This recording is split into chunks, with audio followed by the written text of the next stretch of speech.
नमस्कार, मेरा नाम भाऊ तोरसेकर। आप देख रहे हैं प्रतिपक्ष। दोस्तों, 3 दिसंबर रविवार को जब 4 राज्यों की विधानसभा चुनाव की मतगणना हो रही थी, तो आहिस्ते आहिस्ते जब आंकड़े साफ होने लगे तो अचानक से छत्तीसगढ़, जो कांग्रेस पक्का जीतने वाली थी, ये एग्जिट पोल, ओपिनियन पोल सब बता रहे थे, सब लोग बता रहे थे। अब बिल्कुल बीजेपी वालों को भी विश्वास था कि यहाँ तो हम जीतने वाले नहीं, वहाँ भी बीजेपी के आंकड़े बढ़ने लगे। तब मेरा फ़ोन ज़ोर शोर से बजने लगा, क्योंकि 3 दिन पहले देश का शायद अकेला मैं ऐसा पॉलिटिकल एनालिस्ट था कि जिसने चौंकाने वाले नतीजे छत्तीसगढ़ से आएंगे ऐसा वीडियो किया था। तो मेरी भविष्यवाणी सच हुई। ये इसलिए मेरा अभिनंदन करने के लिए बहुत सारे लोग मुझे फ़ोन करने लगे थे जिनके पास मेरा नंबर है। आखिर ये यहाँ तक हो गया कि दोपहर के बाद मैंने फ़ोन साइलेंस पर रख दिया, क्योंकि हर एक को मैं इसकी सफाई नहीं दे सकता था। असलियत ये है कि जो वीडियो मैंने बोला था वो सच निकला। चौंकाने वाले नतीजे पूरी मीडिया को, पॉलिटिशियंस को, सबको छत्तीसगढ़ के जो नतीजे थे उन्होंने चौंका दिया। ये वस्तुस्थिति है, सच्चाई है। फिर भी वो आकलन मेरा नहीं था। ये हर एक को, यानी बार बार फ़ोन करने वालों को ये सफाई देना मेरे लिए मुश्किल था। मेरा गला बैठ गया था आवाज़ से, इसलिए मैंने फ़ोन साइलेंस पर रखा और मैंने सोचा कि इसका खुलासा मैं करूँगा कि आकलन अगर मेरा नहीं है तो किसका है और उसका क्रेडिट, श्रेय मैं क्यों लूँ। देखो दोस्तों, एक बात होती है कि झूठा मूठा क्रेडिट लेने की कोशिश तो हर कोई इंसान करता है, लेकिन मैं मानता हूँ कि वहाँ से ही करप्शन शुरू होता है। करप्शन का मतलब कोई पैसा खाना, किसी की ज़मीन हथिया लेना या किसी की कोई चीज़ हथिया लेना, ये करप्शन नहीं है। वो करप्शन का एक परिणाम होता है। जो अपना नहीं है, वो जब कब्जा करने की आप कोशिश करते हो, हथियाने की कोशिश करते हो, तो ये आइडिया जो दिमाग में आता है, मैं मानता हूँ कि करप्शन या भ्रष्टाचार वहीं से शुरू होता है। क्योंकि जो अपना नहीं है वो हथिया लेना, ये जुल्म है। इसलिए अगर मैंने वीडियो बनाया है कि भाई छत्तीसगढ़ में नतीजे चौंकाने वाले हो गए, तो जो बताया तो मैंने बताया है, लेकिन फिर भी ये आकलन मेरा नहीं था। और उस वीडियो में भी मैंने साफ किया था कि ना तो मैं छत्तीसगढ़ गया हूँ, ना मैंने कोई सर्वे या ऐसा कुछ किया है, एग्जिट पोल किया है। फिर भी ये मेरी गट फीलिंग है, और गट फीलिंग इसलिए थी कि किसी दूसरे ने मुझे कन्विंस कर दिया था कि देखो छत्तीसगढ़ चौंकाएगा। मेरा भी जब शुरू में ये बात मुझे किसी ने बताई तो मेरा भरोसा नहीं हुआ था।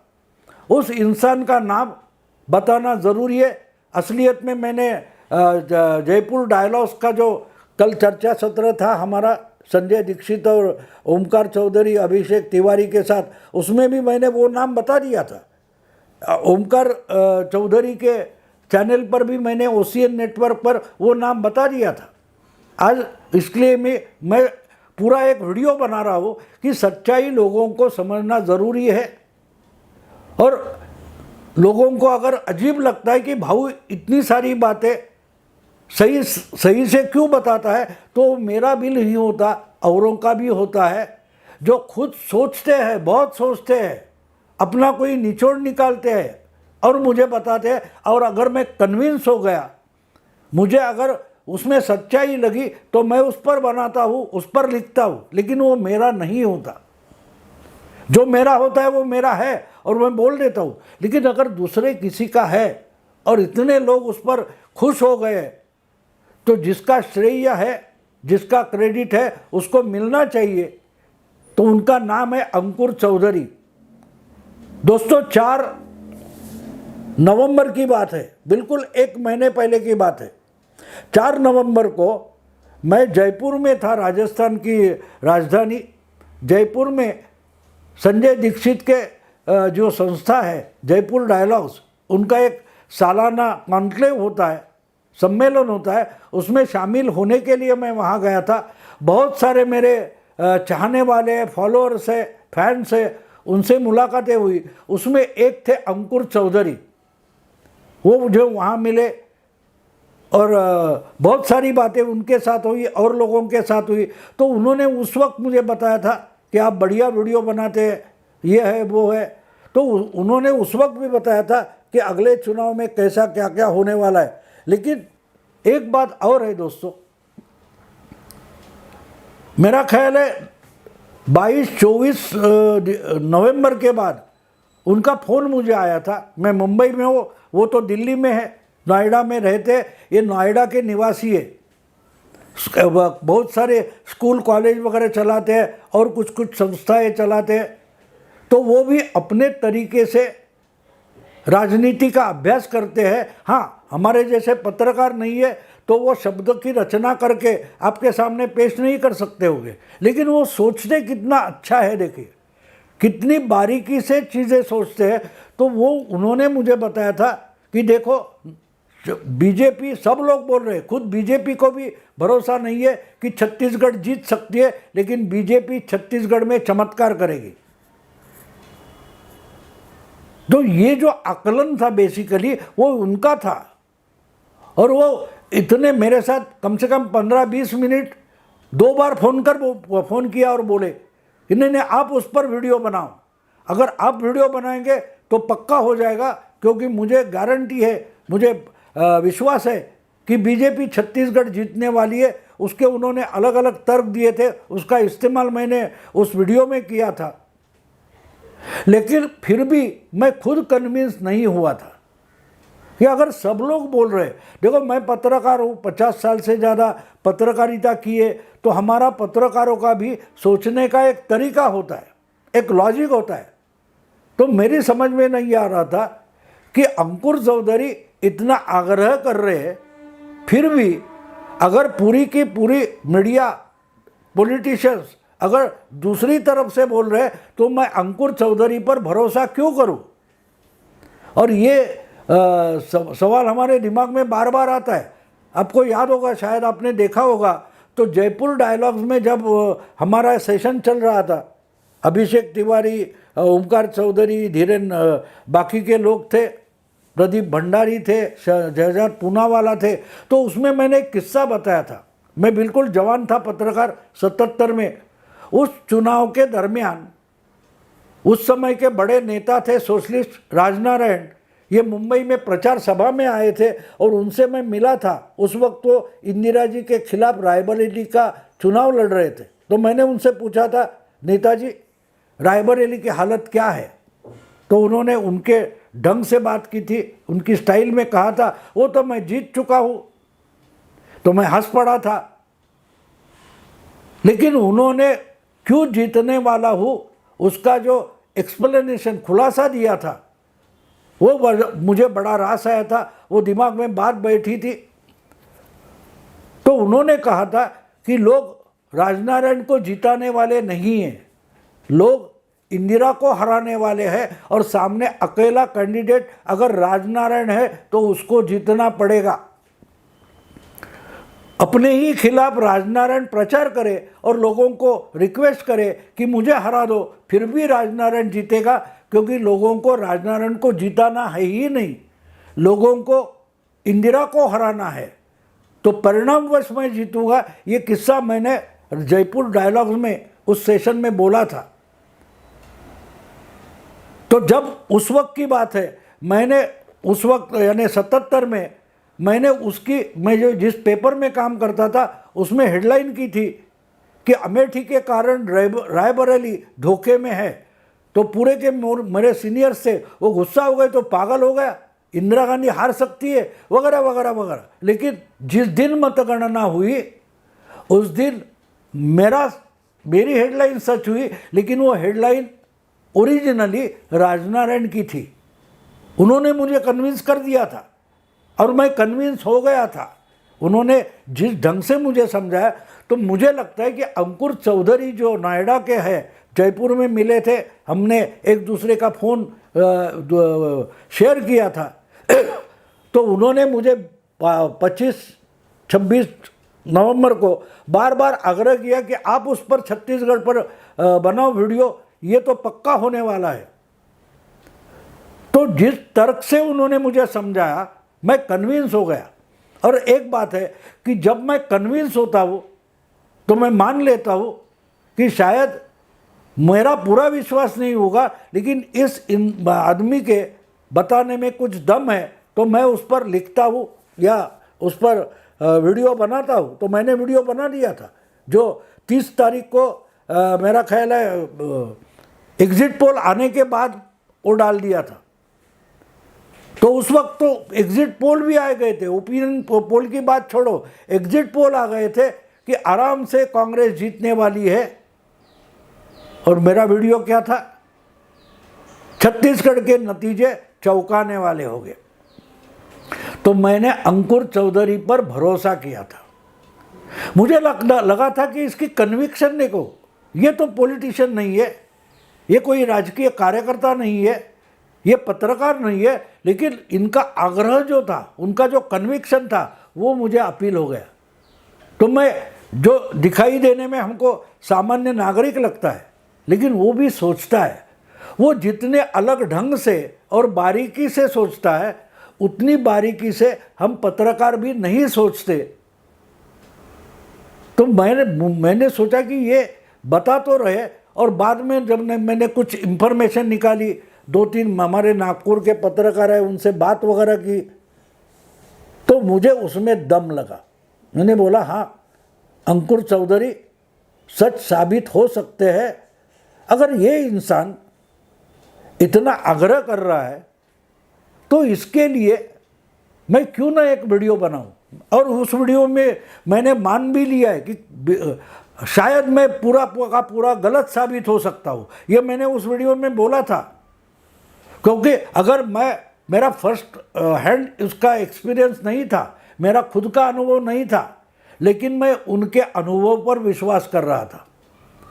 बिल्कुल यही बात संभाजी नगर यानी औरंगाबाद के प्रोग्राम में मैं जा रहा था, तो उस दरमियान मुझे कोई एक सज्जन मिले थे। उन्होंने भी बोला था कि देखो, ये महाराष्ट्र में बीआरएस बनाकर चंद्रशेखर राव नाटक कर रहा है ना, ये तेलंगाना में हारने वाला है। ये उन्होंने जून में बताया था और कल बिल्कुल साबित हो गया 3 दिसंबर को। तो वो भी कोई बड़े पत्रकार या पॉलिटिकल विश्लेषक वगैरह नहीं थे, लेकिन ये जो सच्चाई खुले आंख से देख सकते, हम पत्रकार भी नहीं देख सकते, क्योंकि हमारे मन में बहुत सारे प्रेजुडाइज पूर्वग्रह होते हैं कि इसका मतलब ये है, उसका मतलब वो है। ये हमने इतना तय करके रखा है कि अलग सी सच्चाई हमारे सामने खड़े हो जाती है तो हम मानना नहीं चाहते। तो इसलिए छत्तीसगढ़ में जो चौंकाने वाला नतीजा आया है, उसका श्रेय मेरा नहीं है। जिन लोगों ने मेरा अभिनंदन किया है, मैं उनका आभार मानता हूँ, लेकिन उनको बताना ये ज़रूरी समझता हूँ कि ये अगर आप श्रेय देना चाहते हैं तो अंकुर चौधरी नाम के नोएडा के जो निवासी है उनको मिलना चाहिए, क्योंकि वे मेरे पीछे पड़े थे। हाँ, एक बात है कि जब आप पत्रकार नहीं होते, आप साहित्यिक नहीं होते, आप बुद्धिजीवी नहीं होते, तो एक बात होती है कि बिल्कुल सही शब्दों में आप कोई बात पेश नहीं कर सकते। तो बात उनकी थी, शब्द मेरे थे, लेकिन बात उनकी थी। हाँ, मैं कन्विंस हो गया था। अब और एक तरीके से ये श्रेय या ये क्रेडिट जो है, ये अंकुर चौधरी का क्यों है, ये मैं बताना चाहूँगा। देखो, एक बात होती है, अमिताभ बच्चन को हम शताब्दी का सबसे बड़ा महानायक मानते हैं। उनके एक एक डायलॉग हमको याद आते हैं। हम जहाँ खड़े होते हैं वहीं से लाइन शुरू हो जाती है, ऐसे जो डायलॉग है हमें याद आते हैं। बहुत समय तक ये डायलॉग अमिताभ बच्चन के हमारे दिमाग में अपना घर कर लेते, लेकिन वो डायलॉग खुद अमिताभ बच्चन के दिमाग की निपज नहीं है, उपज नहीं है। किसी और ने, कोई स्क्रिप्ट राइटर ने, डायलॉग राइटर ने एक डायलॉग लिखा है और वो पॉपुलर हो जाता है तो वो अमिताभ बच्चन का माना जाता है, लेकिन वो शब्द अमिताभ बच्चन के नहीं होते। हाँ, अमिताभ बच्चन जिस ढंग से एक्टिंग करके, अभिनय करके, जिस आवाज़ में पेश करते हैं तो वो उनका माना जाता है। तो ये वीडियो जो है उसका अमिताभ बच्चन शायद मुझे मान लीजिए, एक्टर मान लीजिए, लेकिन डायलॉग लिखने वाले अंकुर चौधरी है। जैसे सलीम जावेद के बहुत सारे डायलॉग अमिताभ बच्चन ने अमर कर दिए, अजरामर कर दिए, लेकिन वो अमिताभ बच्चन के नहीं हैं, वो सलीम जावेद के हैं या और कोई स्क्रिप्ट राइटर के हो सकते। तो बात ये है दोस्तों कि ये जिनका क्रेडिट है, जिनका श्रेय है, जिनका हक है, उनको सौंपना मुझे ज़रूरी लगता है। अगर मैं ये छुपाऊंगा और ये पूरा क्रेडिट मैंने वीडियो बनाया इसलिए मेरे लिए लेने की कोशिश करूंगा तो करप्शन वहाँ से शुरू होता है। मैं भी इंसान हूँ और जब अच्छा लगता है तो हम दूसरे का क्रेडिट चोरने की कोशिश करते हैं। हमारे उद्धव ठाकरे बोलते हैं ना, मेरा बाप चुराया, मेरा बाप चुराया। अरे कर्तव्यगारी जो थी तो तुम्हारे पिता की थी, तुम उस पर जीना चाहते हो जो कर्तव्यगारी आपके पास है ही नहीं। उसका मतलब आप वो क्रेडिट चुराना चाहते हो।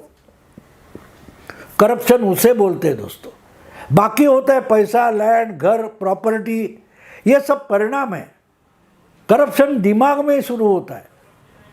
तो करप्शन रोकना है तो दिमाग में जब करप्शन का कीड़ा घुस जाता है तो उसको रोकना पड़ेगा। ये सब वीडियो मैंने बनाया, ये सिर्फ अंकुर चौधरी को क्रेडिट देने के लिए नहीं, उनकी सराहना, प्रशंसा करने के लिए नहीं है। मैं खुद को करप्शन से रोकने की कोशिश करता हूँ, इसका ये वीडियो है। अगर ये क्रेडिट मैं ले लूँ, अब लोगों ने मेरी प्रशंसा की है तो हाँ हाँ मेरे लिए है और ये सब मेरा ही है, ऐसा जब मैं मान लेता हूँ तो मेरा करप्शन शुरू हो जाता है, मैं भ्रष्ट होना शुरू हो जाता है। तो मुझे भ्रष्ट होना नहीं है, इसीलिए ये वीडियो मैंने बनाया। ये सिर्फ अंकुर चौधरी के लिए नहीं है। ऐसे जो कोई इम्पुल्स मुझे देते हैं उनका श्रेय उनके पास जाना चाहिए। बहुत सारे लोग होते हैं कि जिनके नाम तक मुझे याद नहीं है, उन्होंने सोचा, समझा और मुझे समझाया और बाद में आपके पास मैं वो लेकर आता हूँ। ये सब मेरा नहीं है दोस्तों। आप भी जिस ढंग से बर्ताव करते हो, बिहेव करते हो, आप जो बातें शेयर करते हो, बोलते हो, उससे भी मेरा बहुत सारा इनपुट आता है। ये मेरा अपना नहीं होता। तो अगर उसका क्रेडिट, उसका श्रेय मैं आपसे चुराऊंगा तो मेरा करप्शन शुरू हो जाता है। तो मुझे खुद को करप्शन से अगर रोकना है तो जो असली इसका हकदार है अंकुर चौधरी, इसके लिए एक वीडियो बनाना ज़रूरी होता है कि भैया ठीक है, आपने मेरे तक आपकी प्रशंसा पहुंचाई है, लेकिन जो इसका असली हकदार है वो अंकुर चौधरी है, नोएडा निवासी। शायद उनके आसपास के लोग भी नहीं जानते होंगे कि ये इतना दिमाग वाला इंसान है। फिर कभी शायद उनके इनपुट पर बोलने का समय आ जाएगा। आज यही रुकता हूँ दोस्तों। इससे एक सबक मिलता है कि करप्शन, दूसरे का कुछ भी चुराने की कोशिश करो तो वहाँ से करप्शन शुरू होता है। करप्शन कानून से नहीं रोका जा सकता। करप्शन हमारे दिमाग को चोरी करने की जब शर्म आएगी, वहीं से करप्शन बंद हो जाता है। अभी यही रुकता हूँ। अगर पसंद आए तो लाइक कीजिए, शेयर कीजिए, सब्सक्राइब कीजिए। नमस्कार।